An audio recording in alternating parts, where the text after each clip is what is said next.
Você acha que Madonna inventou o escândalo? Pensa que Kim Kardashian foi a primeira a lucrar com a controvérsia? Esqueça. 100 anos antes, uma mulher já havia levado isso ao ápice da perfeição. Ela escreveu uma peça chamada Sexo. Foi parar na prisão por isso, mas saiu de lá não com vergonha, e sim com contratos milionários. Enquanto Hollywood quebrava atrizes e as tratava como carne, ela escolhia seus parceiros como acessórios, ditava regras aos chefões dos estúdios e ganhava 5 vezes mais que o presidente dos Estados Unidos. A polícia moral achava sua voz pornográfica, mas aos 40 anos, com 1,5 metro de altura e alguns quilos a mais, ela se tornou o maior símbolo sexual do planeta.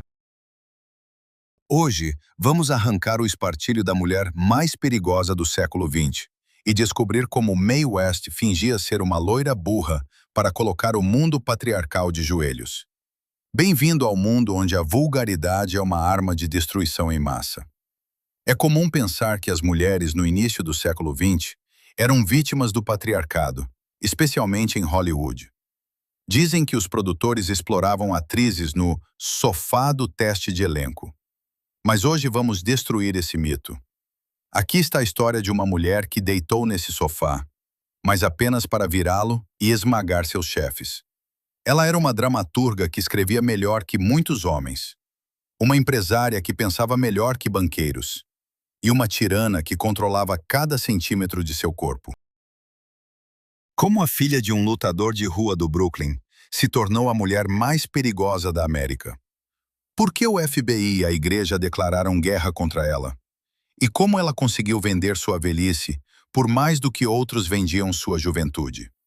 A resposta começa não em Hollywood, mas na Broadway, no exato momento em que a polícia moral decidiu cometer o maior erro de sua história: colocar algemas em Mae West. Ato 1. O preço da liberdade. Prisão no auge da fama. 9 de fevereiro de 1927. Nova York mergulhada na escuridão hipócrita da lei seca. Enquanto políticos bebem uísque em bares clandestinos, a polícia dos costumes prepara uma operação que mudará para sempre a história do show business americano.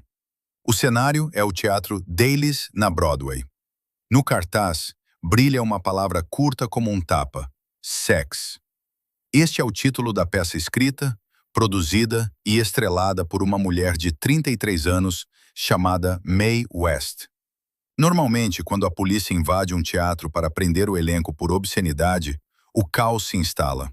Atrizes choram, removendo a maquiagem, produtores tentam subornar, e o público foge em pânico pela saída dos fundos para evitar as manchetes policiais. Mas naquela noite, tudo saiu do roteiro das autoridades. Tudo seguiu o roteiro de Mae.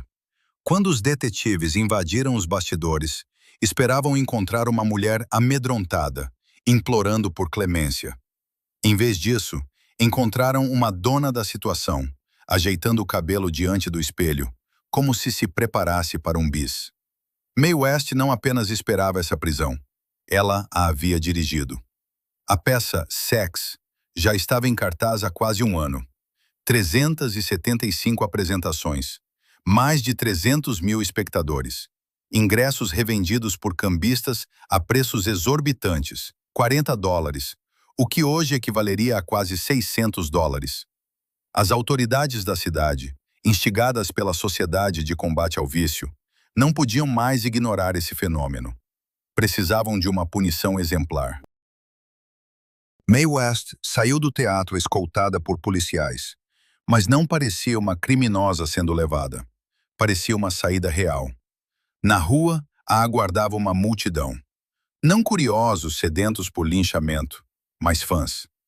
Mae, vestida com um luxuoso casaco, segurava um buquê de rosas longas.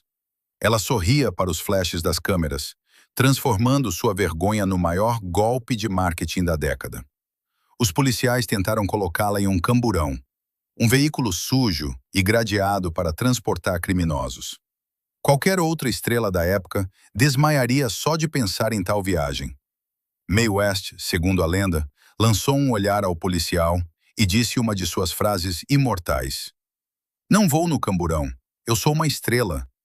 Mas não me importo de dar uma volta com rapazes tão valentes. No fim, ela fez a polícia se sentir desconfortável por apenas fazer seu trabalho. A realidade superou as expectativas da multidão. Em vez de uma pecadora quebrada, Nova York viu uma mulher impossível de humilhar, porque ela mesma definia o que era humilhação e o que era triunfo. O julgamento foi uma farsa que May aproveitou ao máximo.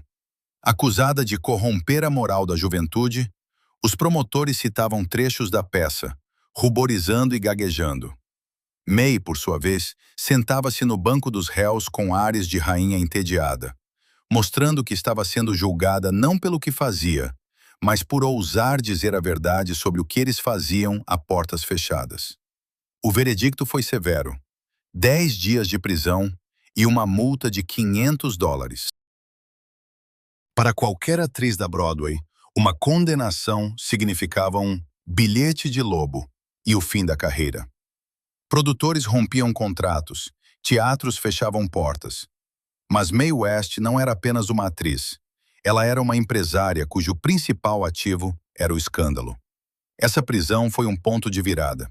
Foi naquele momento, quando a porta da cela se fechou atrás dela, que Mae West compreendeu a principal verdade de seu negócio. A América adora o pecado, desde que ele venha embalado em um pacote bonito. Ela percebeu que a censura não era inimiga. A censura era um agente de publicidade gratuito, que trabalhava para você 24 horas por dia, se você soubesse como lidar com ela. Ela saiu da delegacia não com a marca de criminosa, mas com o halo de mártir pela liberdade de expressão e ícone da revolução sexual, que começou 40 anos antes da data oficial nos livros de história. Mas o mais interessante estava por vir. Enquanto os jornais saboreavam os detalhes de sua prisão, do outro lado do país, na ensolarada Califórnia, um estúdio de cinema gigante estava lentamente morrendo, ainda sem saber que essa criminosa da Broadway seria sua única salvação. Ato 2. A Salvadora do Império. Como uma mulher tirou a Paramount da cova. Em 1932, Hollywood deixou de ser a fábrica de sonhos para se tornar um cemitério de ambições. A Grande Depressão, como um rolo compressor gigante, esmagou a economia dos Estados Unidos, e a indústria do entretenimento, que parecia intocável, foi uma das primeiras a desmoronar. As pessoas, em filas para sopa gratuita, não podiam mais pagar nem 5 centavos por um ingresso de cinema.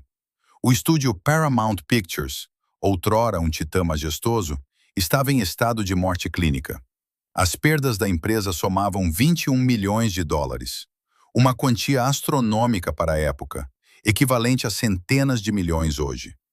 Cinemas fechavam aos montes, e as ações do estúdio valiam menos que o papel em que eram impressas. A direção, em pânico, vendia propriedades e demitia funcionários aos milhares. Adolf Zukor, o lendário fundador do estúdio, preparava-se para declarar falência. Eles precisavam de um milagre. Esse milagre veio na forma de uma mulher, que, segundo as regras de Hollywood, nem deveria ter passado nos testes. Ela estava com quase 40 anos. Era rechonchuda, baixa, apenas 1,52 metros, e tinha uma reputação escandalosa que fazia os produtores devotos se benzerem. Mas ela tinha algo que os homens de ternos caros não tinham: a compreensão do que o povo, cansado da pobreza e da moral puritana, queria ver.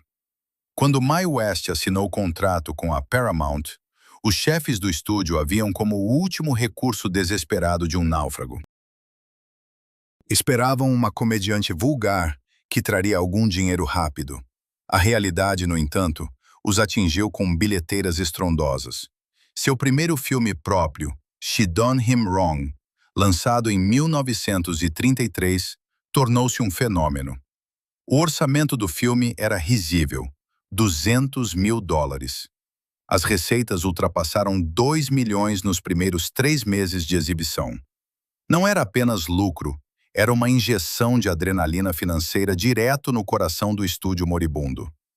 O filme foi indicado ao Oscar de melhor filme do ano, o que era um absurdo para o gênero baixo da comédia. Mas o verdadeiro choque para o público não foi tanto o lucro do estúdio, mas a renda pessoal de Mae West. Em 1935, a Receita Federal publicou uma lista dos cidadãos mais bem pagos do país. Em segundo lugar, logo após o magnata dos jornais William Randolph Hearst, estava o nome de Mae West. Ela ganhou $480.833 em um ano. Para comparação, o presidente da Paramount, Adolph Zukor, recebeu no mesmo ano apenas $92 mil. O presidente dos Estados Unidos, Franklin Roosevelt, ganhava 75 mil. Foi um caso sem precedentes na história mundial. Uma artista mulher, trabalhando em um sistema patriarcal, ganhava 5 vezes mais que seus chefes homens e 6 vezes mais que o chefe de Estado. Mae West tornou-se a mulher mais rica da América feita por si mesma. Ela não apenas salvou o estúdio da falência, ela comprou o direito de ditar as regras. A Paramount sobreviveu apenas graças a ela. Posteriormente, Adolph Zukor, o homem que construiu esse império, reconheceu publicamente: Mae West nos salvou. Ela foi a única que trouxe dinheiro quando todos os outros estavam perdendo. No entanto, por trás desse triunfo financeiro, havia outro detalhe menos óbvio.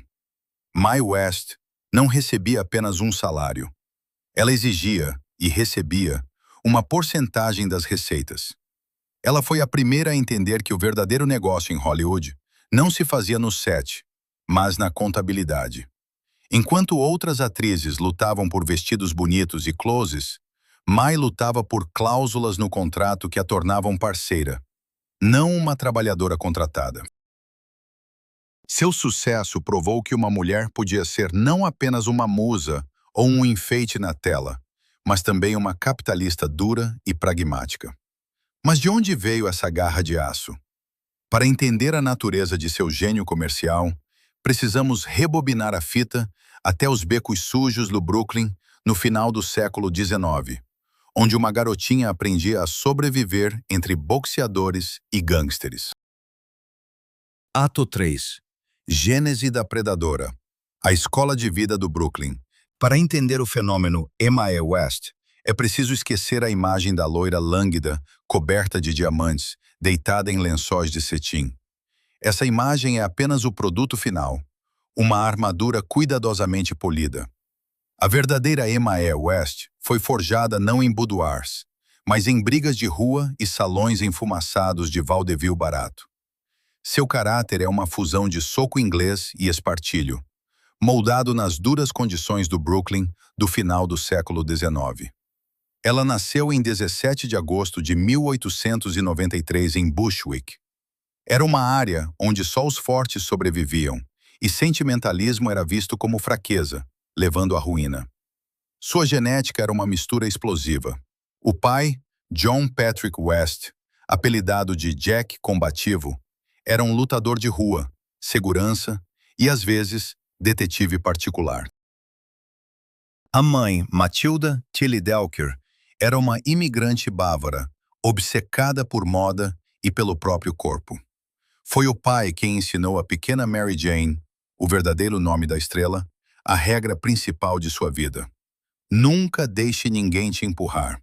Se te baterem, revida, e revida de forma que eles não se levantem. Ele a levava para as academias onde boxeadores treinavam. Mae cresceu observando homens que quebravam narizes por alguns dólares. Ela absorvia a plasticidade deles, a confiança agressiva, a maneira de encarar o adversário nos olhos. Muitos biógrafos ignoram esse detalhe, mas o famoso andar de Mae West não é apenas uma tentativa de sedução. É uma caminhada de pugilista peso pesado, adaptada para o palco. O movimento dos quadris não é um convite, mas um ajuste do centro de gravidade para a estabilidade. Ela ocupava espaço como um macho alfa, mas envolvia essa agressividade em sedas e penas. Por outro lado, havia a mãe, Tilly. Ela incutiu na filha outra verdade igualmente importante. Seu corpo é seu capital. Tilly fazia massagens na filha, a obrigava a usar espartilhos desde cedo e incentivava seu narcisismo. Na casa dos West, havia mais espelhos do que ícones. Mai não foi ensinada a ser uma boa esposa ou uma moça recatada. Ela foi ensinada a ser uma estrela. Aos 5 anos, já se apresentava em noites amadoras. Aos 7, trabalhava profissionalmente no vaudeville sob o pseudônimo de Baby Vampira. A infância de Mai terminou antes mesmo de começar. Enquanto suas colegas brincavam de boneca, ela aprendia a controlar uma plateia bêbada em music halls. O vaudeville do início do século XX era uma escola cruel. Se você não capturasse a atenção do público nos primeiros 30 segundos, era vaiado e atingido por vegetais podres. Não havia espaço para sutilezas emocionais. Era preciso ser barulhenta, vibrante e impenetrável. Aos 12 anos, Mae West já sabia mais sobre a vida do que muitas mulheres de 40 anos daquela época. Ela viu o lado sombrio do show business. Intrigas, pobreza, exploração. Ela entendeu que nesse mundo, ou você é predador ou presa. E ela decidiu firmemente nunca ser a presa. Essa base do Brooklyn a tornou uma figura única em Hollywood nos anos 30. Quando os chefes dos estúdios tentavam pressioná-la com métodos padrão de intimidação, eles se deparavam não com uma atriz caprichosa, mas com a filha de Jack combativo. Ela sabia falar a língua das ruas, conhecia o valor do dinheiro e não temia conflitos. Ela entrou no mundo da grande arte não pela porta da frente do conservatório, mas pela porta dos fundos dos teatros de quinta categoria. E foi justamente lá, nos camarins impregnados de suor e pó barato, que teve uma ideia revolucionária. Ela viu homens sem talento escrevendo roteiros horríveis para mulheres talentosas. Ela viu atrizes forçadas a recitar falas tolas, escritas por pessoas que nada sabiam sobre a psicologia feminina. Foi então que Mae West fez o que nenhuma outra sex symbol havia feito antes. Ela pegou uma caneta. Se ninguém podia escrever um papel à altura de suas ambições, ela mesma o escreveria. Ato 4. A caneta mais afiada que o decote. A mulher dramaturga no mundo dos homens. Nos anos 20 do século passado, o teatro da Broadway era um clube exclusivo para homens. Roteiristas, produtores, diretores, todos usavam calças e fumavam charutos. As mulheres cabia o papel de bela decoração ou musa trágica. Podiam sofrer, desvanecer no esquecimento ou casar bem no terceiro ato. Mas pensar, e muito menos escrever para os outros, era terminantemente proibido. Mae West quebrou essa regra não escrita ao meio, quando percebeu algo simples. Esperar por um bom papel era um caminho sem saída. Em 1926, cansada de propostas para interpretar matronas entediantes ou ingênuas bobas, decidiu tomar as rédeas. Comprou um maço de papel, trancou-se em um quarto de hotel e começou a escrever uma peça que deveria explodir Nova York. Na capa escreveu apenas uma palavra: sexo. Foi uma audácia sem precedentes. Na época, a palavra sexo não era impressa em jornais, nem pronunciada em sociedade respeitável. Existia apenas em manuais médicos. Colocá-la no título de uma peça teatral era como escrever um palavrão em um cartaz. Mas Mai sabia o que estava fazendo. Ela entendia de marketing melhor que qualquer especialista formado na Avenida Madison. Para driblar o preconceito dos críticos, Mae West assinou a peça com o pseudônimo Jane Mast. Queria que o público julgasse a obra, não sua reputação de atriz de vaudeville. O enredo da peça era revolucionário, não pelas cenas explícitas, que quase não existiam, mas pela filosofia da protagonista. Mardi Lamont, papel que Mae escreveu para si mesma, era uma prostituta. Na dramaturgia tradicional da época, a mulher caída tinha que ser punida, morrer na miséria, cometer suicídio ou, chorando, pedir perdão aos pés de um homem virtuoso. Mae West virou essa moral de cabeça para baixo. Sua Marge Lamont não apenas não se envergonhava de sua profissão, mas era mais inteligente, honesta e nobre que todos os cidadãos de bem ao seu redor. Ela usava os homens, pegava seu dinheiro e ainda mantinha sua dignidade. Foi um tapa na cara da moral vitoriana, uma pecadora que vencia. Os críticos ficaram furiosos. O jornal The New York Times chamou a peça de grosseira, desajeitada e repugnante. Os resenhistas competiam em adjetivos: esgoto, lixo, imundície. Diziam que uma mulher não era capaz de criar nada além de vulgaridade. Mas enquanto os críticos espumavam, o público votava com o bolso. As pessoas faziam filas que dobravam o quarteirão para ver o que todos cochichavam. Mae West provou que sua caneta era mais afiada que seu famoso decote. Criou um novo tipo de heroína, uma mulher que é sujeito, não objeto da ação. Mostrou que a visão feminina sobre relacionamentos pode ser cínica, pragmática e, ao mesmo tempo, incrivelmente engraçada. O mais surpreendente nessa história é que Mae West não era uma literata profissional. Não tinha formação universitária. Seus textos eram cheios de gírias, erros gramaticais e a fala viva das ruas. Mas era isso que os tornava reais. Ela escrevia como as pessoas falam, não como deveriam falar nos livros. O sucesso de Sexo e das peças seguintes, Drag, Prazer, lhe deu algo mais do que dinheiro. Deu-lhe poder sobre sua própria imagem. Agora ninguém podia dizer, seu personagem não agiria assim. Ela era a criadora, a deusa de seu pequeno mundo. Mas escrever um enredo escandaloso é só metade do trabalho. Para fazer a plateia rir até doer e corar ao mesmo tempo, é preciso dominar uma ferramenta especial. Mae West não apenas escrevia diálogos, ela os construía como um engenheiro, calculando cada pausa e cada suspiro. Seus textos funcionavam não pelo significado das palavras, mas pelo ritmo matematicamente preciso que ninguém suspeitava. Ato 5. Arquitetura da piada. A matemática da sedução. Muitos acreditam que o humor de Mae West era fruto de uma improvisação afortunada ou de uma vulgaridade inata. Um mito que ela mesma fazia questão de alimentar. Afinal, a lenda da mulher fogos de artifício vende melhor do que a verdade sobre a mulher engenheira. Na realidade, cada risada na plateia era resultado de um cálculo matemático frio. Mae West não apenas fazia piadas, ela arquitetava diálogos. Numa época em que Hollywood era dominada pela comédia excêntrica, screwball comedy, e os personagens falavam rápido como metralhadoras, temendo perder a atenção do público, Mae apostou em um radical desaceleramento. Ela alongava as vogais, fazia pausas onde não deveriam existir e usava a entonação como um bisturi cirúrgico. Ela entendeu que havia mais sexo no silêncio entre as palavras do que nas palavras em si. Seu método de escrita baseava-se no princípio de preparar e atacar, feed and punch. Quando MAE escrevia roteiros, ela intencionalmente esvaziava as falas de seus parceiros masculinos.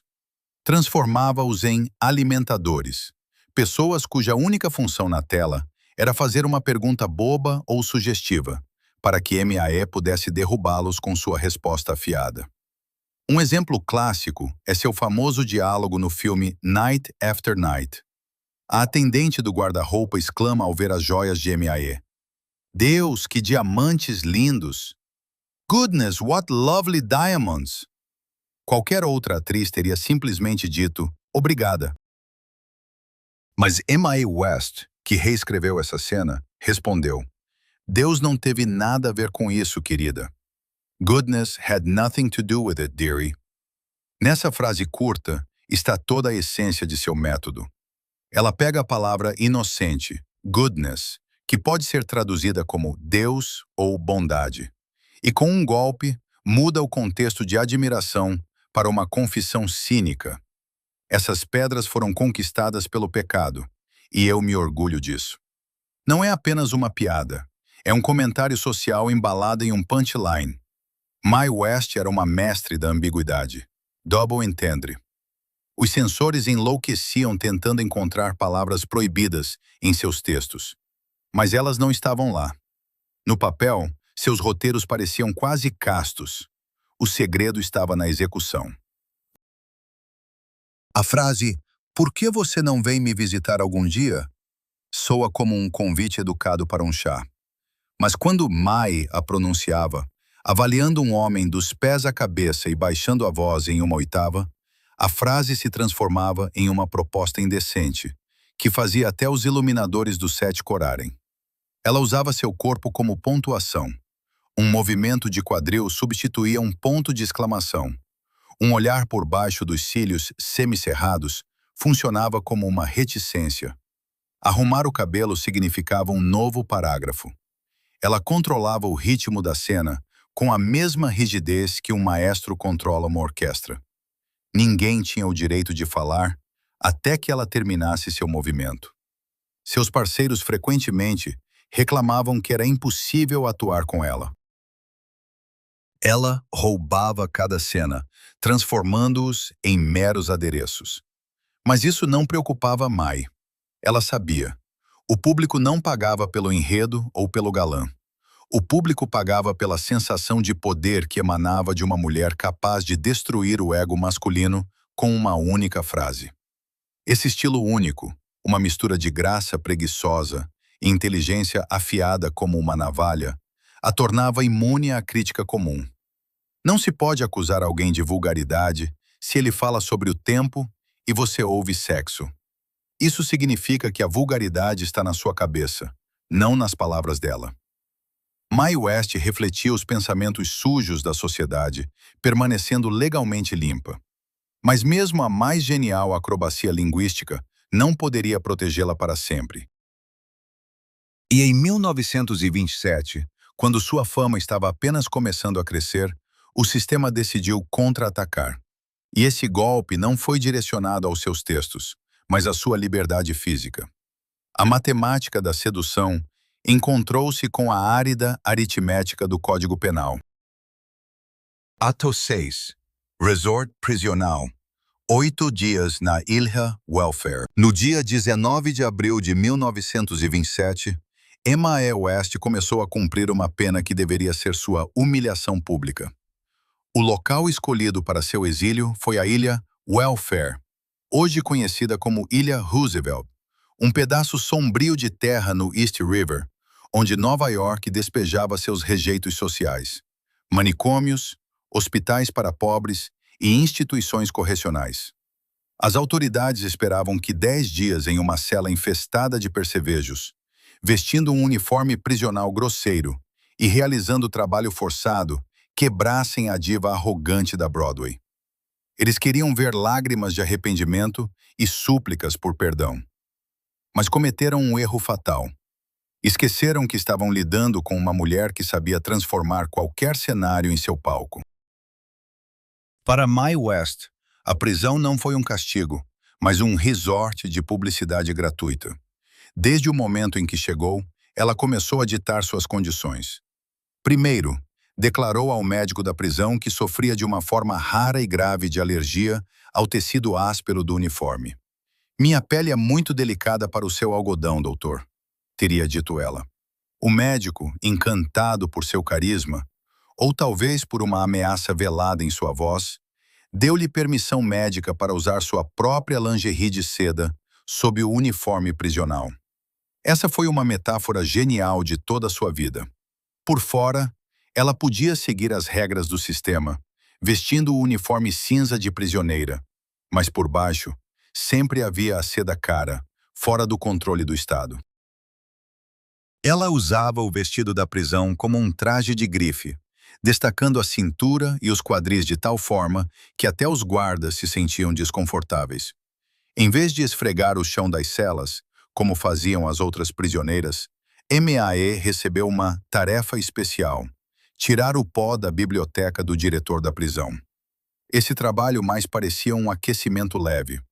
Passava a maior parte do tempo conversando com o diretor, Sr. McCann, e até, segundo rumores, jantava com ele e sua esposa, saboreando pratos que estavam longe da gororoba prisional. M.A.E. West não desperdiçou tempo. Usou a prisão como uma oportunidade para coletar material. Conversava com outras mulheres presas, prostitutas, ladras, viciadas. Ouvia suas histórias, memorizava seu jargão e suas maneiras.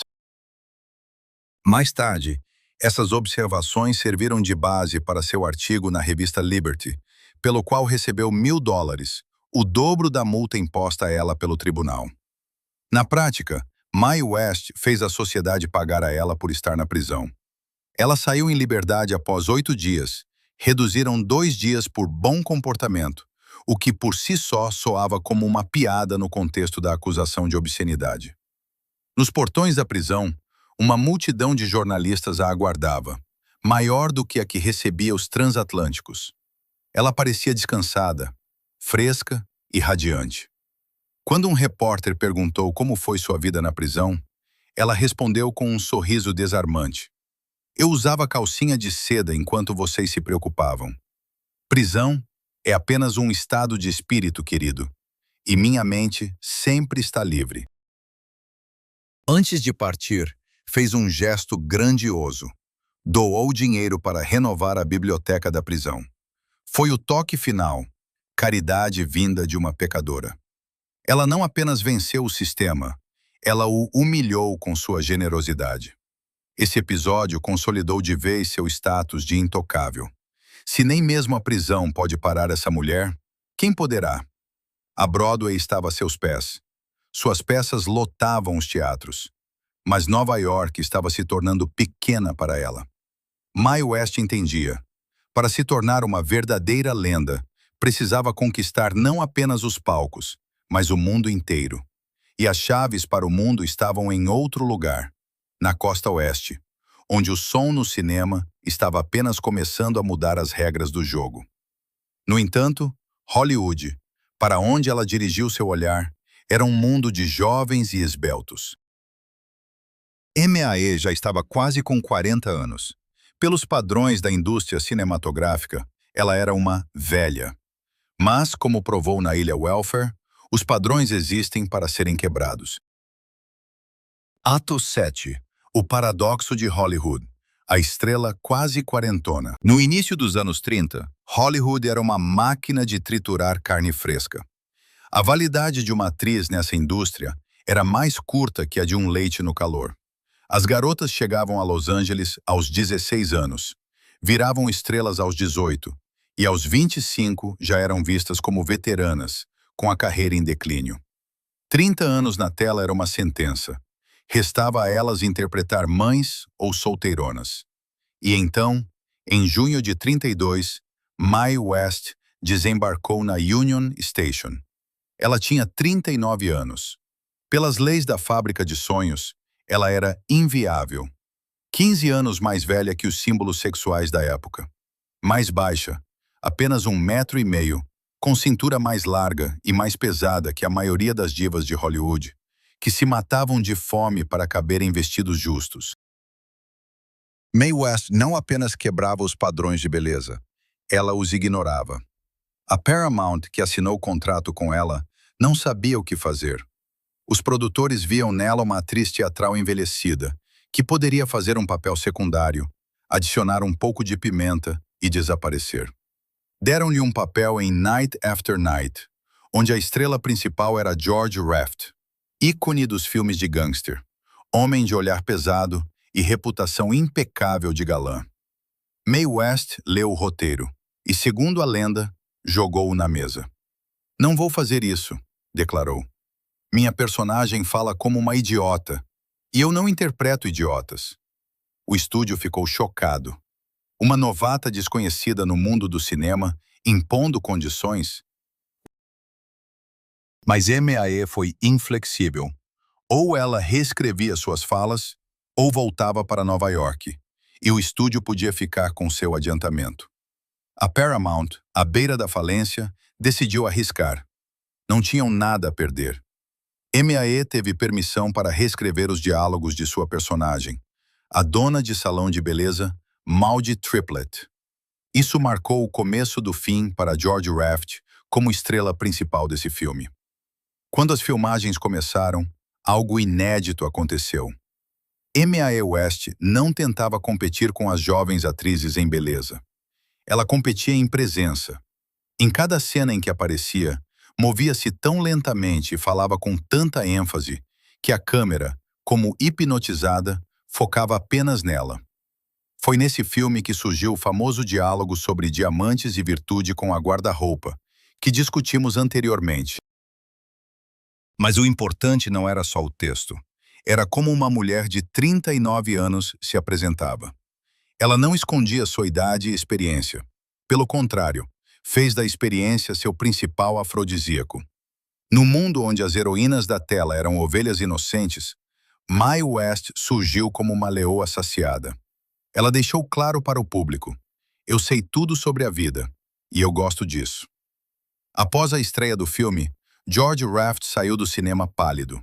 Ele, o principal gangster de Hollywood, o homem temido por mafiosos reais, foi destruído na tela por uma pequena mulher de plumas. Mais tarde, ele proferiu uma frase que entrou para a história. Ela roubou tudo, menos as câmeras. Os críticos foram unânimes.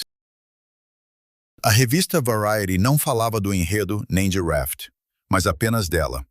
Mae West invade o filme e o toma para si. O público, exausto pela depressão, viu nessa mulher madura e confiante o que tanto lhes faltava: força de espírito e a capacidade de rir dos problemas. Mae West fez o impossível. Provou que a sensualidade não tem prazo de validade. Ela lançou a moda das formas voluptuosas, fazendo as atrizes magras colocarem enchimento nos sutiãs. Mostrou que uma mulher de 40 anos pode ser não apenas atraente, mas perigosa. Agora que Hollywood estava conquistada e os chefões dos estúdios comiam na palma de sua mão, Mae tinha uma nova missão. Precisava de um parceiro, mas não como George Raft, que tentaria puxar o tapete. Precisava de um homem que aceitasse ser sua sombra, seu reflexo, seu acessório perfeito. E ela o encontrou onde ninguém procurava, entre os figurantes, notando um rapaz com covinha no queixo, que ainda não sabia que se tornaria o maior cavalheiro do cinema. Ato 8. Criando Cary Grant, o elenco ao contrário. Na história de Hollywood, existe um termo sombrio: sofá do produtor. É um eufemismo para o sistema de exploração sexual, onde homens poderosos decidiam o destino de jovens atrizes, avaliando-as não pelo talento, mas pela disposição a portas fechadas. Nessa cadeia alimentar patriarcal, a mulher sempre foi mercadoria, e o homem, o comprador. Mae West, ao assumir total controle sobre a produção de seu filme She Done Him Wrong, realizou um ato de vingança sem sequer perceber. Ela virou esse sofá de cabeça para baixo. Pela primeira vez na história dos grandes estúdios, uma mulher escolhia seu parceiro masculino exclusivamente pela aparência, objetificando-o tão descaradamente quanto os homens faziam com as mulheres. Era 1933. Mae passeava pelos estúdios da Paramount, acompanhada por uma comitiva de produtores. Precisava de um ator para o papel do Capitão Cummings, um oficial do Exército da Salvação que seria o interesse amoroso de sua personagem, Lady Lu.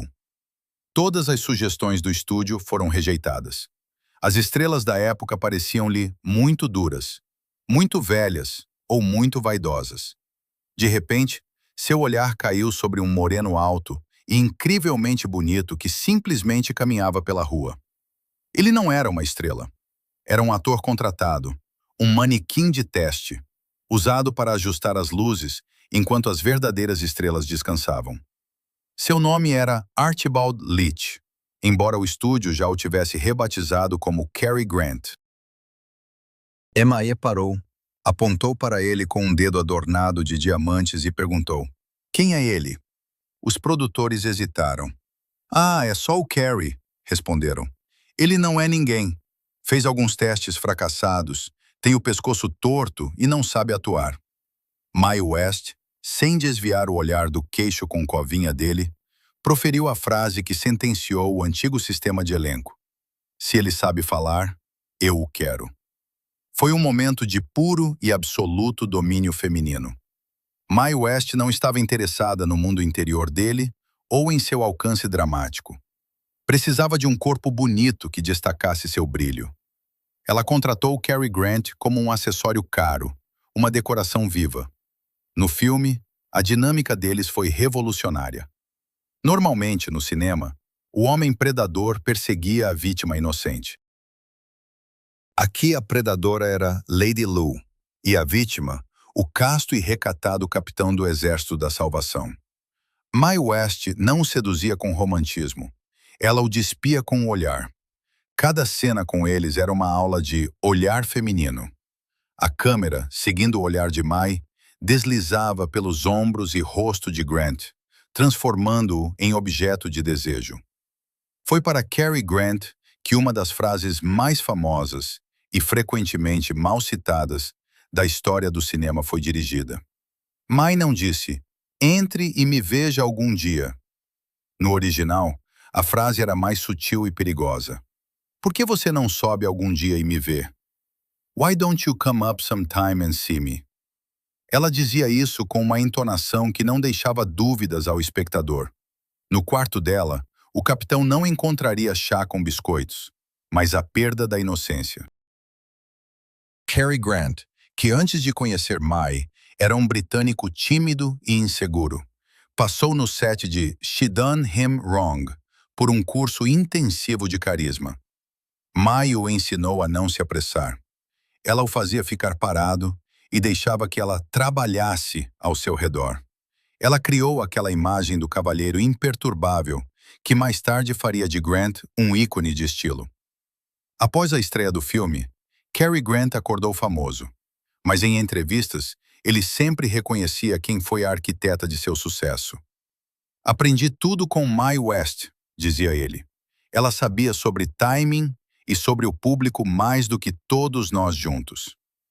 Mae West provou que uma mulher produtora podia criar estrelas masculinas. Ela não apenas lhe deu um emprego, ela lhe deu uma carreira. E fez isso guiada pelos mesmos instintos primitivos que antes eram um privilégio dos homens. Mas enquanto Mae desfrutava do triunfo, criando novos ídolos e reescrevendo as regras do jogo, nuvens escuras se formavam sobre Hollywood. A América conservadora, recuperada do choque da Grande Depressão, decidiu que era hora de colocar ordem na moralidade da nação. Will Hayes, o principal censor do país, afiava suas tesouras, e seu alvo principal era a mulher que ousou transformar um capitão do Exército da Salvação em símbolo sexual. Ato 9. Guerra com o Código Hayes.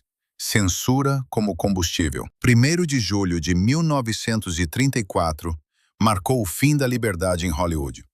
Nesse dia, o Código de Produção, mais conhecido como Código Hayes, entrou em vigor. Era um conjunto de regras draconianas, destinado a purificar o cinema americano do pecado. Tudo era proibido. Bocas abertas ao beijar, cenas de parto, casamentos interraciais e, claro, qualquer insinuação de que o sexo poderia ocorrer fora do casamento ou ser prazeroso. Mas sejamos francos. Esse documento deveria se chamar Lei contra Mae West. Will Hayes, presidente da Associação de Produtores de Cinema, e seu cão de guarda, Joseph Brin, chefe da administração do Código, odiavam Mae West com uma aversão sincera e fanática.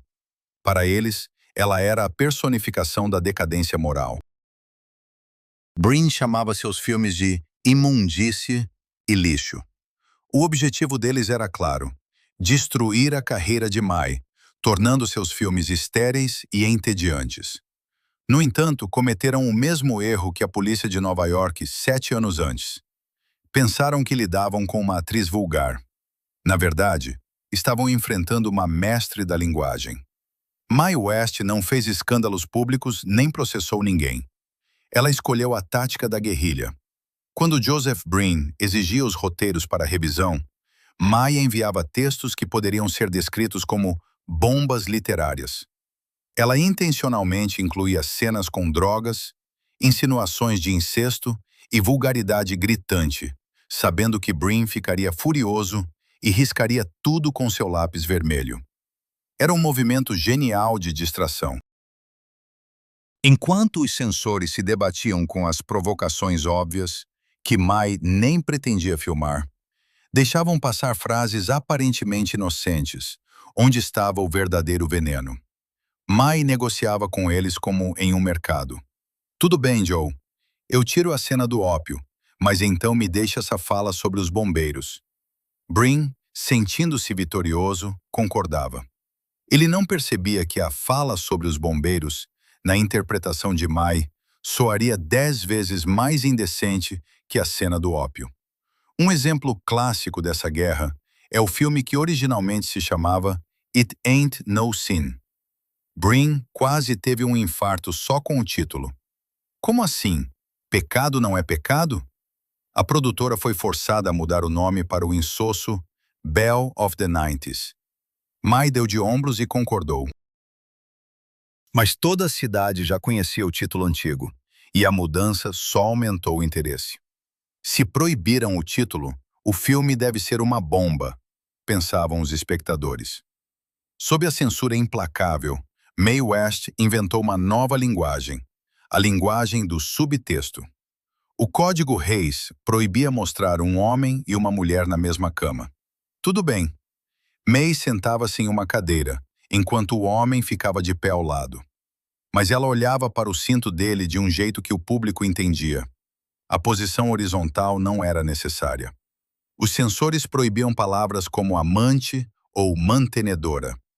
Mae as substituía por eufemismos, pronunciando-os com uma entonação tão carregada e oleosa que soavam mais sujos que os piores palavrões. A frase "Eu gosto de homens que não têm pressa", no papel, parecia um elogio à paciência. Na tela, era uma instrução de como fazer uma boa preliminar. Mae West provou que a vulgaridade não pode ser cortada com tesouras, porque ela vive na mente do espectador, não na película. A censura a obrigou a ser mais sutil, inteligente e inventiva. Em vez de mostrar tudo abertamente, ela fazia o público imaginar. E a imaginação, como se sabe, é sempre mais poderosa que qualquer imagem. Joseph Brin, sem querer, tornou-se coautor de seu mito. Cada cena cortada virava lenda. Cada palavra proibida era discutida nos bastidores. No meio dos anos 30, Mae West não era apenas uma estrela. Ela era um símbolo nacional de resistência à estupidez. Mas o cinema era uma gravação. Podia-se refazer uma cena, cortar um pedaço, adicionar som. Outra história era o ao vivo. Lá não havia espaço para erros, nem como apertar o botão parar. Era nesse território de queda livre que Mae West estava prestes a realizar sua próxima e mais estrondosa subversão, que faria não só Hollywood, mas também Washington tremer.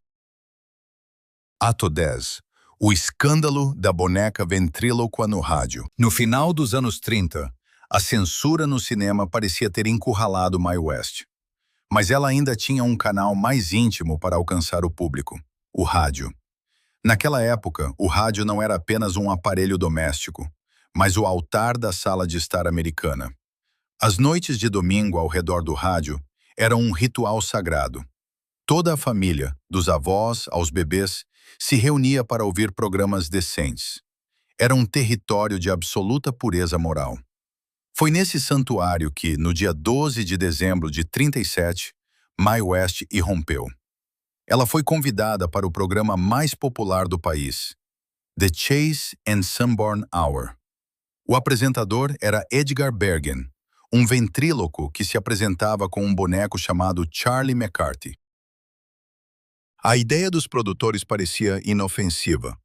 Um esquete cômico onde a diva de Hollywood trocava farpas com um menino de madeira. Eles não contavam com uma coisa: Mae West não sabia ser inofensiva. No ar, foram ao ar 2 segmentos que mudaram para sempre a história da radiodifusão americana. Primeiro, Mae atacou Charlie McCarthy. Ela começou a flertar com o boneco como se ele fosse um homem de verdade. Charles, ronronava ela com sua voz baixa e aveludada. Venha à minha casa. Vou deixar você brincar na minha pilha de lenha. A audiência ficou paralisada. Não havia nada de conto infantil sobre Pinóquio em sua entonação. Era a conversa de uma mulher experiente com o objeto de seu desejo, mesmo que esse objeto fosse feito de pinho. Ela transformou o inocente boneco em um fetiche e o diálogo em um ato público de sedução de um objeto inanimado. Mas a verdadeira explosão aconteceu na segunda parte do show, quando Mai e o apresentador Don Ameche encenaram o esquete Adão e Eva. O roteiro, escrito por Art Oboler, havia sido previamente aprovado pelos censores da NBC. No papel, era uma sátira inofensiva sobre a história bíblica. Eva entediada no jardim do Éden, querendo sair. Mas Mae West não apenas leu o texto, ela o interpretou. Ela interpretou Eva não como a primeira pecadora, enganada pela serpente, mas como uma socialite entediada que queria sexo e aventuras, porque estava cansada de seu marido passivo. Quando Adão, Dom Ameche, timidamente perguntou sobre o fruto proibido, Emei respondeu com uma saudade sexual tão pungente que milhões de ouvintes engasgaram com seu chá da noite. Ela transformou a queda em uma escolha consciente de uma mulher cansada do paraíso. A reação foi imediata e explosiva. Na manhã seguinte, a Comissão Federal de Comunicações, FCC, foi inundada de reclamações. Organizações religiosas, clubes femininos e congressistas clamavam por sangue. Os jornais saíram com manchetes sobre a profanidade no ar. A Igreja Católica pediu um boicote aos produtos do patrocinador, o café Chase and Sanborn. A NBC entrou em pânico. O roteiro havia sido aprovado. Formalmente, MEAE não disse nenhuma palavra ofensiva. Toda a sujeira estava exclusivamente na cabeça dos ouvintes e na voz da atriz. Mas a corporação precisava de um bode expiatório. O nome de Mae West foi oficialmente proibido de ser mencionado nas estações da NBC. Essa proibição durou 12 anos. Para qualquer outra estrela, isso significaria o fim da carreira. Ser banida do rádio nos anos 30 era equivalente a uma morte informacional. Mas para Mae West, isso se tornou mais uma prova de sua força única. Ela se tornou a única pessoa na história cuja voz foi considerada tão perigosa que foi equiparada à pornografia. O escândalo com o manequim e Adão mostrou que Mae West havia transcendido o papel de simples intérprete. Ela se tornou um teste de fogo para a hipocrisia da sociedade. As pessoas estavam furiosas não porque ela ofendeu a Bíblia, mas porque ela disse o que elas pensavam, mas tinham medo de dizer. O paraíso sem paixão é tedioso, e um boneco de madeira, às vezes, é mais interessante do que um homem vivo, mas entediante. Expulsa do rádio e encurralada no cinema, Mae West não desapareceu. Ela encontrou aliados onde a sociedade decente nem ousava olhar. Enquanto a América orava por sua salvação ou perdição, Mae voltou seu olhar para aqueles que, como ela, viviam fora da lei moral. Ato 11. Aliada oculta, ícone dos rejeitados. Enquanto Hollywood construía meticulosamente uma fachada de normalidade, eliminando qualquer sugestão de homossexualidade dos filmes, e a polícia fazia batidas em bares gays clandestinos, Mae West realizava sua revolução mais silenciosa, porém mais radical.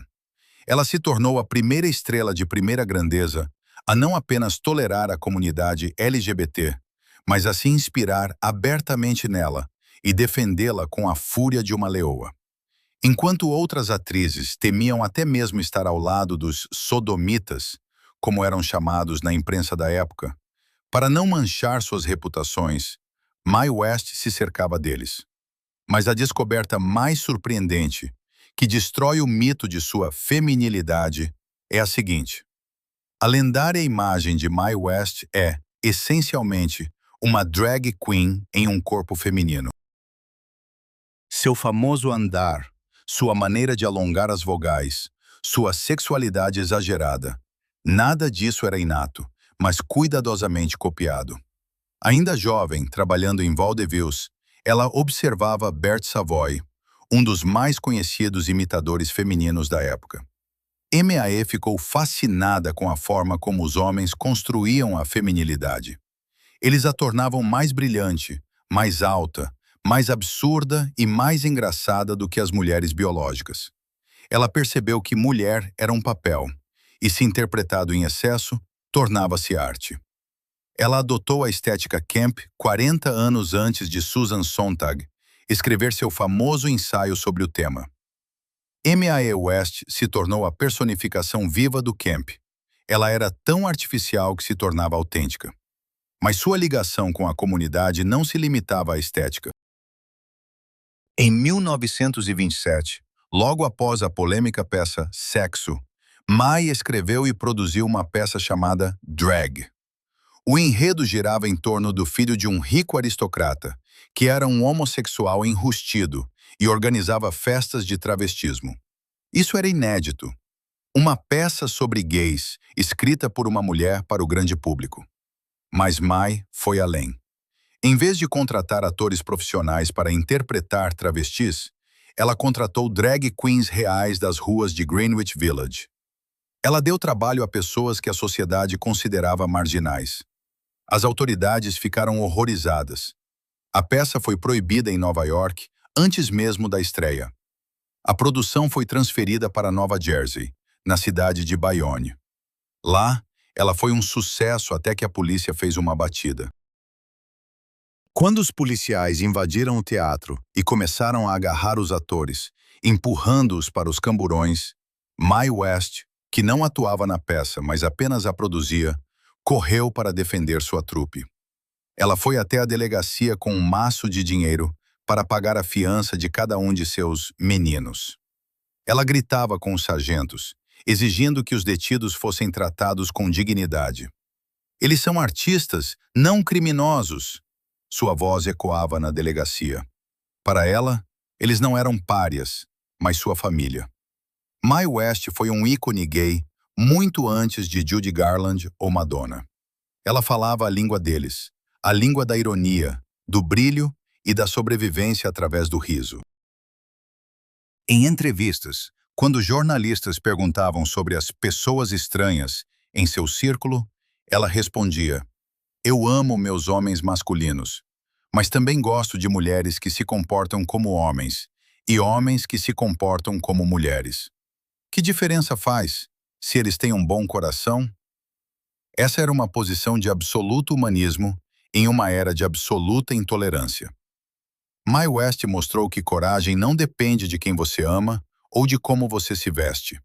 Ironicamente, foi essa mulher fogos de artifício que se revelou o único homem em Hollywood com coragem, figurativamente falando, para defender os mais vulneráveis.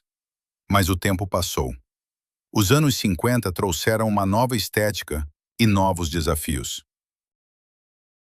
Mae West envelhecia e precisava encontrar uma maneira de continuar sendo um objeto de desejo, mesmo quando seu corpo começava a atraí-la.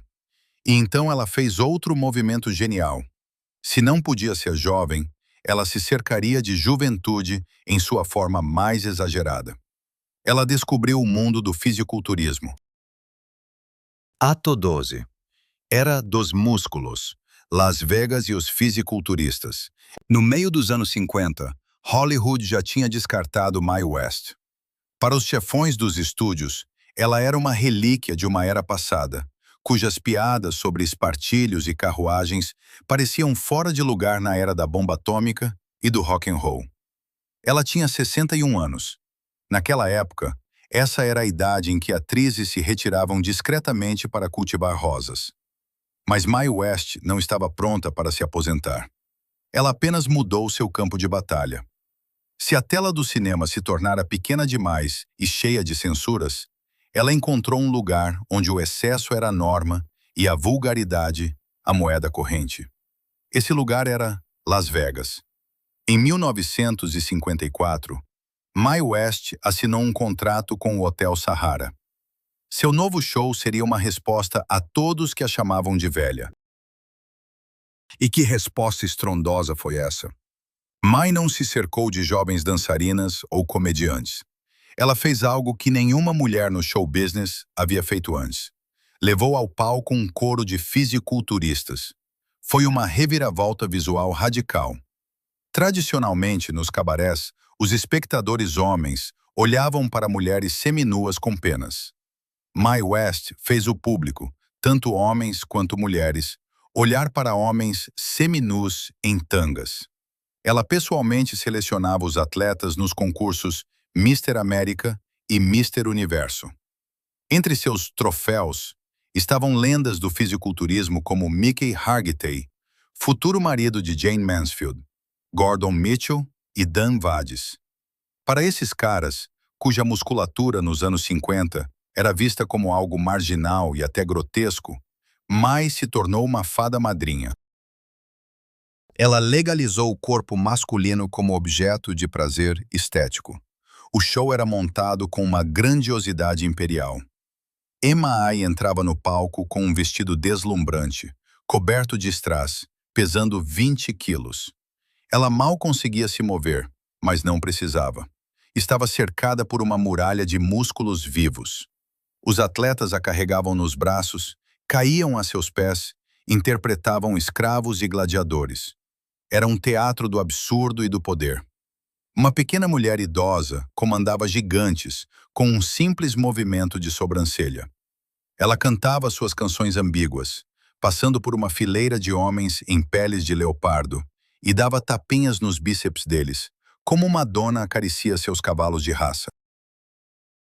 "Eu gosto de homens com músculos", dizia ela ao microfone, "porque músculos não sabem falar." Nesse show, Mae West antecipou a revolução sexual dos anos 60 e a era do striptease masculino, que só chegaria 30 anos depois. Ela declarou abertamente: "Uma mulher, mesmo aos 60, tem direito ao apetite." Ela não pedia amor, ela comprava adoração. O público enlouquecia, as salas estavam lotadas. Pessoas iam a Vegas apenas para ver essa atração de audácia sem precedentes. Críticos, que vinham para escrever resenhas destrutivas sobre a velha louca, saíam impressionados. Mae West não parecia patética no palco, mas triunfante. Ela transformou seu envelhecimento em parte do show. "Sim, eu sou velha, mas olhem quem está aos meus pés." Ela usava esses homens como cenários vivos para esconder suas próprias imperfeições físicas. No contraste com seus corpos hipertrofiados, sua plenitude parecia uma suavidade feminina. A juventude deles destacava sua experiência. Era uma simbiose. Ela lhes dava fama e dinheiro. Eles lhe davam a ilusão de uma eterna demanda sexual. Foi nesse período que Mae West consolidou sua imagem. Ela deixou de ser apenas uma atriz e se tornou um monumento vivo de si mesma. Mas nos bastidores, quando as luzes se apagavam e a maquiagem era removida, começava outra história. Uma história de luta contra a realidade, que era muito mais cruel do que qualquer crítico. Mae West começou a construir um casulo ao seu redor, impenetrável ao tempo. Sua casa se transformou em uma fortaleza, onde leis especiais de física e ótica prevaleciam. Ela acreditava que se não visse a velhice, ela desapareceria. E essa crença a levou a rituais estranhos, quase místicos, dos quais apenas os mais próximos sabiam. Ato 13. Espiritismo e diamantes. Misticismo a portas fechadas. Mae West entrou para a história como um símbolo de pragmatismo. Cada fala, cada gesto, cada contrato dela estava impregnado de um cálculo cínico e amor ao dinheiro vivo. Parecia que essa mulher só acreditava no que podia ser depositado no banco ou usado como anel. No entanto, a realidade por trás das cortinas pesadas de seus aposentos era bem diferente. A garota mais materialista da América era profundamente, quase fanaticamente, obcecada pelo mundo espiritual. A portas fechadas, a Dama de Ferro se transformava em médium. Mae West acreditava sinceramente que não era apenas uma atriz talentosa, mas um vaso escolhido para entidades superiores. Ela as chamava de forças, The Forces. Segundo suas próprias palavras, todos os seus melhores roteiros, incluindo o lendário Sexo, não eram fruto de seu esforço intelectual. Ela afirmava que os espíritos de homens falecidos ditavam o texto para ela, e ela apenas conseguia anotar. Isso soa como delírio de louco, mas para Mae era uma estratégia de negócios eficaz. A crença de que sua mão era guiada por algo superior lhe dava uma confiança inabalável, diante da qual os chefes de estúdio se rendiam. Como discutir com uma mulher cujos coautores estão em outra dimensão? Seu principal confidente nos últimos anos não era um advogado ou agente, mas o reverendo Thomas Jack Kelly, um conhecido médium e espiritualista. Ele era presença constante em sua casa. Mae organizava sessões semanais, nas quais tentava obter conselhos sobre gestão de imóveis e carreira dos espíritos. Imagine o surrealismo dessa cena. Uma mulher, dona de milhões de dólares em ativos, sentada no semi-escuridão, de mãos dadas com um médium, perguntando a um fantasma se deveria comprar um terreno no Vale de São Fernando. Mas a manifestação mais estranha de seu misticismo era a conexão com animais. Mae West adorava macacos. Seu favorito era um chimpanzé chamado Boogie. Ela o tratava não como um animal de estimação, mas como a reencarnação de uma alma próxima. Quando Boogie morreu, Mae ficou mais devastada do que após o rompimento com qualquer um de seus amantes. Ela afirmava que o espírito do macaco permanecia com ela no apartamento e que continuava a se comunicar com ele. Para ela, a linha entre vivos e mortos estava apagada. Essa obsessão pelo misticismo tinha um lado oposto, um medo paranoico do envelhecimento físico, que ela via como uma perda de conexão com as forças. Mae acreditava que seu corpo era um templo que precisava ser purificado não só espiritualmente, mas também fisicamente. Ela praticava procedimentos diários de hidrocolonterapia, acreditando que isso eliminava toxinas da morte. Passava horas esfregando óleo de bebê na pele, acreditando que isso selava os poros e impedia a velhice de entrar. Era um paradoxo. Uma predadora racional que podia destruir um concorrente com uma frase, vivia no cotidiano em um mundo de pensamento mágico. Ela usava diamantes não apenas pela beleza, mas como amuletos, acreditando em seu poder energético. Proibia que se falasse de doenças e morte em sua presença, como se as palavras pudessem materializar desgraças. O espiritismo tornou-se para ela uma forma de vencer a principal maldição de qualquer estrela, a solidão. Os espíritos estavam sempre por perto. Eles não traíam, não exigiam aumento de cachê e, o mais importante, sempre a admiravam. No mundo dos fantasmas, Mae West sempre permanecia jovem, desejada e poderosa. Mas nem mesmo as forças podiam parar o tempo. Os anos passavam e os espelhos que a cercavam começavam a mostrar o que ela se recusava a ver. Para manter a ilusão de eterna juventude, Mae West decidiu se trancar em um paraíso artificial, onde a luz só caía no ângulo certo e a realidade ficava do lado de fora. Ato 14. Reclusa na sala de espelhos. O mito da juventude eterna. Muitas estrelas, ao se aposentarem, escolhem um refúgio em vilas em Palm Springs ou em ilhas paradisíacas. Mae West escolheu um caminho diferente. Ela não se mudou, ela se barricou no coração de Hollywood, transformando seu apartamento no Ravenswood em uma cápsula do tempo impenetrável. O número 611 na Avenida Rossmore tornou-se não apenas sua casa, mas o cenário do espetáculo mais longo de sua vida, um espetáculo chamado Mae West Nunca Envelhece. Ela se mudou para esse apartamento em 1932 e viveu lá por 48 anos, até sua morte. Durante esse meio século, O mundo lá fora mudou drasticamente. A Segunda Guerra Mundial passou, as pessoas foram ao espaço, surgiram os hippies e o disco. Mas dentro do apartamento 611, o tempo parou em algum lugar em meados dos anos 30. O interior era a personificação de sua psicologia, total branco e dourado. Móveis no estilo barroco francês, pianos brancos, tapetes brancos, paredes brancas. Não era apenas um capricho de design. Mae West, como uma iluminadora genial, conhecia a física da luz. O branco funciona como um refletor gigante. Ele banha o rosto com uma luz suave de baixo e de todos os lados, visualmente apagando rugas e sombras sob os olhos. Na sala de estar dela, era impossível parecer velha. A luz simplesmente não permitia. Ela declarou guerra ao sol. Cortinas pesadas ficavam fechadas o tempo todo. Mai odiava a luz natural, pois era honesta e cruel demais.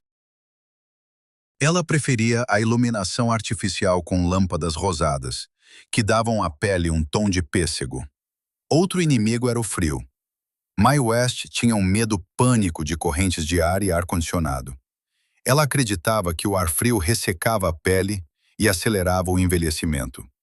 Em seu apartamento, mesmo nos dias mais quentes do verão californiano, as janelas estavam hermeticamente fechadas e os aquecedores funcionavam a todo vapor. A temperatura raramente caía abaixo de 27 graus Celsius. Os convidados que a visitavam suavam e sonhavam com um gole de ar fresco, enquanto Mai, envolta em um hobby, sentia-se maravilhosa. Para ela, aquele ar abafado e viciado era um elixir da juventude. As paredes do apartamento eram cobertas de espelhos. As más línguas falavam de narcisismo, mas isso era apenas parte da verdade. Os espelhos eram seu instrumento de controle. Ela precisava se ver de todos os ângulos para garantir que a ilusão funcionava. Ela ensaiava cada movimento, cada giro de cabeça, verificando como a luz caía em seu pescoço e queixo. Aos 70 anos, essa luta para manter a imagem tornou-se um trabalho árduo. Os rituais diários de beleza levavam de 5 a 6 horas. Mai usava uma enorme quantidade de óleo de bebê, aplicando-o morno no corpo para manter a pele macia. Ela usava perucas complexas, que não apenas escondiam o cabelo ralo, mas também funcionavam como um lifting. Fitas especiais, sob a peruca, esticavam a pele nas têmporas, alisando as rugas. Ao seu lado estava sempre Paul Novak, um ex-fisiculturista que se tornou seu companheiro de vida. Ele era 30 anos mais jovem que ela. Paul tornou-se não apenas amante, mas guardião de seu segredo. Ele a protegia de repórteres insistentes, garantia que ninguém a fotografasse sem maquiagem e sustentava sua crença em sua própria irresistibilidade. A relação deles era uma união tocante de duas pessoas que decidiram viver em um conto de fadas, rejeitando a realidade. No entanto, o mais assustador não acontecia com seu rosto, mas com sua percepção. Mae West começou a perder a conexão com a realidade objetiva. Ela acreditava sinceramente que parecia ter 26 anos. Quando lhe mostravam filmes modernos, ela zombava. Essas garotas não têm classe. Ela não entendia que o mundo havia mudado. Ela ainda se considerava a mulher mais desejada do planeta, e qualquer um que tentasse insinuar sua idade era imediatamente banido de seu círculo. Esse isolamento voluntário na sala de espelhos, cheia do mofo dos tapetes antigos, não era loucura, mas a forma mais elevada de disciplina. Mae West decidiu morrer como uma deusa, não como um ser humano. Ela se recusou a reconhecer a biologia, mas mesmo a fortaleza mais sólida não pode durar para sempre.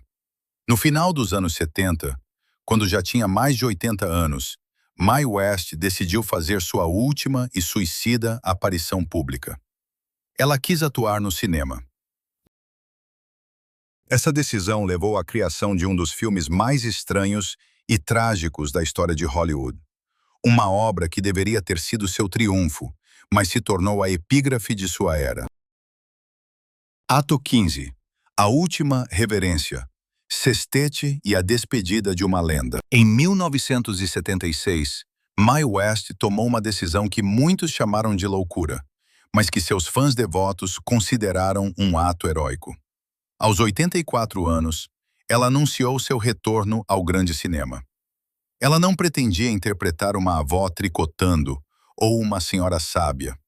Não, ela queria ser o que sempre foi, a mulher fatal e irresistível, pela qual os homens mais belos do planeta lutam. O filme foi intitulado Sextete. Era uma adaptação de uma peça que Mae havia escrito muitos anos antes.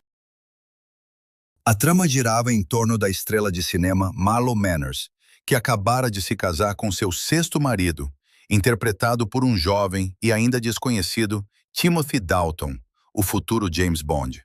Mas sua lua de mel era constantemente interrompida por ex-maridos e admiradores, ansiosos para reconquistar seu amor. As filmagens desse filme tornaram-se um pesadelo surreal e, ao mesmo tempo, um grande testemunho da vontade humana.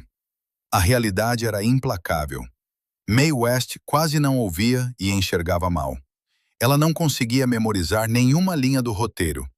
Para que ela pudesse dizer suas falas, o diretor Ken Hughes teve que recorrer a um truque.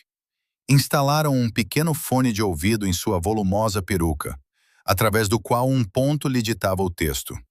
Cada passo era um desafio. Mae não conseguia andar sem ajuda, então nas cenas ela era ou apoiada pelos parceiros, o que parecia galante, mas era uma necessidade, ou estava sentada. Mas assim que a câmera ligava, uma magia assustadora acontecia. A velha frágil desaparecia e a imperatriz surgia. Ela endireitava as costas, encolhia a barriga e lançava aquele olhar característico que um dia fez Cary Grant desmaiar. Os colegas de cena, Timothy Dalton, Ringo Starr, Alice Cooper, a tratavam com reverência. Eles sabiam que não estavam participando de uma comédia, mas de um ritual histórico.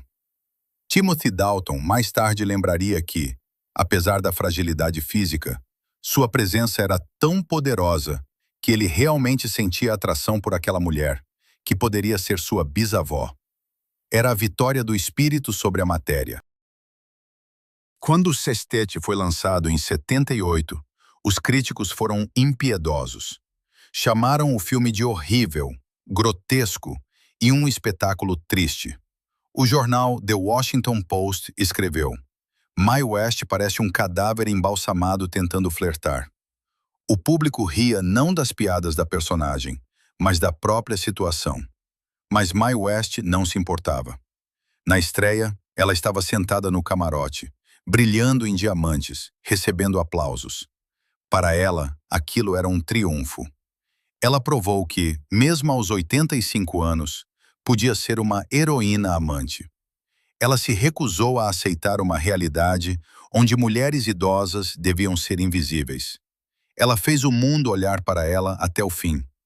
2 anos após a estreia, em agosto de 1980, ela sofreu um derrame. Perdeu a fala, mas não a vontade de viver. Mesmo no leito do hospital, parcialmente paralisada, ela tentava ajeitar o cabelo quando o médico entrava. No dia 22 de novembro de 80, Mae West faleceu aos 87 anos. Ela morreu em sua cama, naquele mesmo apartamento Ravenswood, cercada por flores brancas e ouro. Sua morte encerrou uma era inteira. Mae West não apenas interpretou papéis, ela criou o arquétipo da mulher livre meio século antes de isso se tornar mainstream. Ela foi a única que nunca pediu desculpas por seus desejos, seu dinheiro e seu corpo. Sextete ficou na história não como um filme ruim, mas como um monumento à intransigência. Foi seu último dedo médio para uma sociedade que lhe dizia: saiba seu lugar. Mae West sabia seu lugar, no topo, no centro das atenções, até o último suspiro. Ato 16. Arquiteta do próprio destino. Mae West é frequentemente comparada a Marilyn Monroe. Ambas eram loiras, ambas foram símbolos sexuais, Ambas se tornaram ícones de sua época, mas entre elas há um abismo do tamanho do Grand Canyon. Marilyn foi uma vítima do sistema, triturada pelas engrenagens dos estúdios. Mae West era o próprio sistema. Ela não permitiu que Hollywood a destruísse, porque tinha uma arma secreta que as outras não tinham. Ela possuía os direitos sobre suas palavras. Sua história não é apenas a biografia de uma atriz. É um manual de gestão de crises e branding pessoal, escrito 80 anos antes das redes sociais. Mae West provou que símbolo sexual não são medidas físicas, mas um estado de espírito. Com 1,5 metros de altura e um corpo longe dos padrões de modelo, ela fez o mundo inteiro acreditar em sua irresistibilidade pela força pura da sugestão. Ela foi a primeira mulher a entender: em um mundo patriarcal, a liberdade vale exatamente quanto você tem na conta bancária. Ela não esperava por um príncipe em um cavalo branco. Ela comprava cavalos brancos e contratava cocheiros. Transformou o vício em virtude, a censura em publicidade e a velhice em arte. Mae West venceu todos: policiais, juízes, censores, críticos e até o tempo. Ela não partiu como uma velha esquecida, mas como uma lenda que até o último suspiro acreditava ser a melhor coisa que já aconteceu a este mundo. E talvez ela estivesse certa. O que o fenômeno Mae West pode nos ensinar? Controle de conteúdo é poder. Enquanto outras atrizes decoravam papéis, Mae escrevia roteiros. Quem segura a caneta determina o final. Defeitos são uma proposta única de venda. Ela não escondia sua idade, sua baixa estatura ou seu sotaque do Brooklyn. Ela os transformou em parte de seu charme. A censura trabalha a seu favor. Se te proíbem de falar, aprenda a insinuar. O subtexto é sempre mais poderoso que o texto direto, pois faz do espectador um cúmplice. Crie sua própria realidade. Se o mundo te considera velha, feche as cortinas, acenda a luz certa e faça o mundo jogar com suas regras. Mae West usou sua inteligência para fingir ser uma loira burra e ganhar milhões. Mas na história de Hollywood, houve outra mulher cuja beleza se tornou sua maldição. Ela foi reconhecida como a mulher mais bonita do mundo, mas por trás dessa fachada havia a mente de uma inventora genial, que criou a tecnologia que está na base do Wi-Fi e Bluetooth modernos. Se você ficou impressionado com a história de como Mae West enganou os sensores, você definitivamente precisa saber como Hedy Lamarr enganou Hitler e nos deu o futuro, sem receber um centavo por isso em vida. Mas essa já é outra história sobre como a inteligência pode ser mais perigosa que a beleza.